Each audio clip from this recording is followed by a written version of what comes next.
Halo semuanya. Wah, lagi di perjalanan yang seru banget ya. Mau beli mobil bekas pertama, pasti campur aduk rasanya.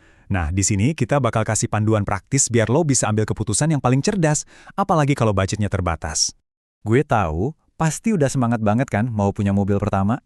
Tapi, jujur deh, ada sedikit deg-degan juga ya kan? Wajar banget. Nah, tenang aja. Anggap aja pembahasan kita kali ini tuh kayak temen lo yang bakal ngebantuin lo biar nggak salah langkah. Biar tiap rupiah yang keluar itu bener-bener worth it. Oke, kita bakal bedah semuanya satu persatu. Ini udah kayak peta perjalanan gitu, langkah demi langkah, biar lo bisa milih mobil yang pas banget sama kondisi dan kebutuhan lo. Yuk, kita mulai!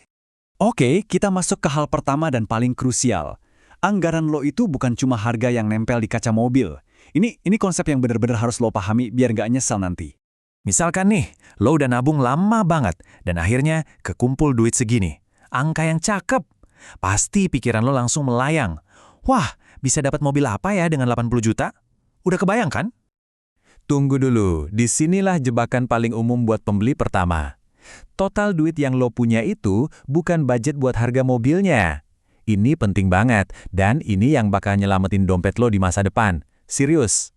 Oke, jadi gini cara mainnya yang pinter, uang lo itu dibagi dua, jangan semua buat beli mobil. Sekitar 60-70 juta itu buat harga mobilnya. Nah, sisanya paling nggak 10 juta itu jadi dana cadangan.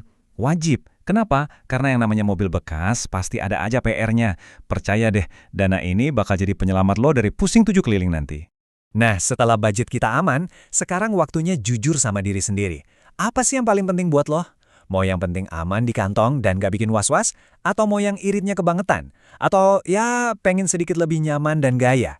Jawaban lo di sini bakal nentuin kita belok kemana.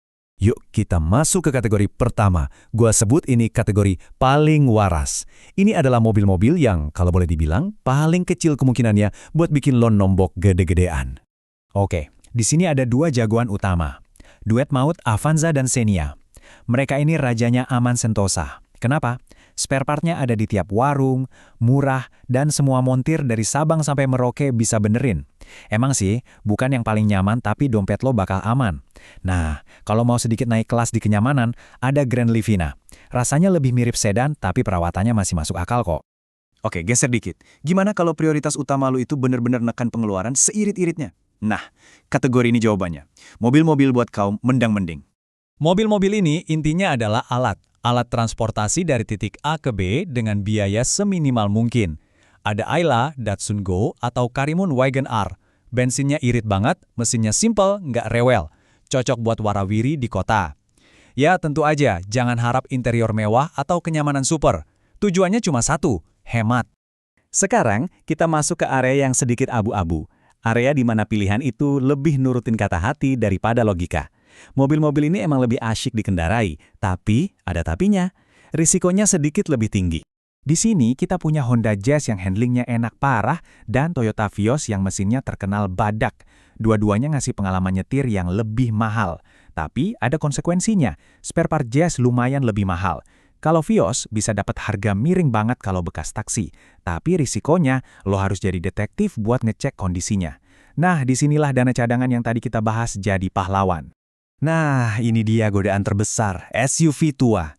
Sebut aja X-Trail atau CR-V. Kelihatannya gagah banget kan? Keren, nyaman buat luar kota. Itu godaannya. Realitanya, siap-siap aja sama tagihan bensin yang bikin elus dada dan potensi ada bom waktu perbaikan mahal yang bisa meledak kapan aja. Ini mobil buat yang dompetnya udah siap perang.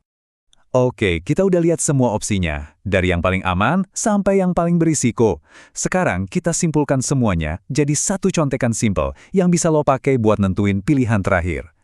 Ini dia, contekan pamungkasnya, simple dan jelas. Kalau lo mau tidur nyenyak, nggak mikirin bengkel, pilih Avanza, Xenia, atau Livina. Kalau mau dompet tetap tebel, ambil Ayla, Karimun, atau Datsun. Kalau kenyamanan jadi prioritas, sikat Jazz atau Vios. Dan kalau mau ngejar gaya, boleh pilih X-Trail atau CR-V. Tapi ingat aturan nomor 1 tadi, dana cadangan itu harga mati. Jadi inti dari semua ini apa sih? Ini dia yang paling penting buat lo ingat. Beli mobil bekas di harga segini tuh bukan soal gue bisa dapat mobil apa yang paling keren, bukan. Tapi soal masalah apa yang bisa gue hindarin. Mindsetnya diubah. Kalau lo mikirnya kayak gitu, lo nggak cuma dapat mobil, tapi juga dapat ketenangan batin. Nah sekarang pertanyaannya buat lo. masalah mana yang paling nggak mau lo hadapin?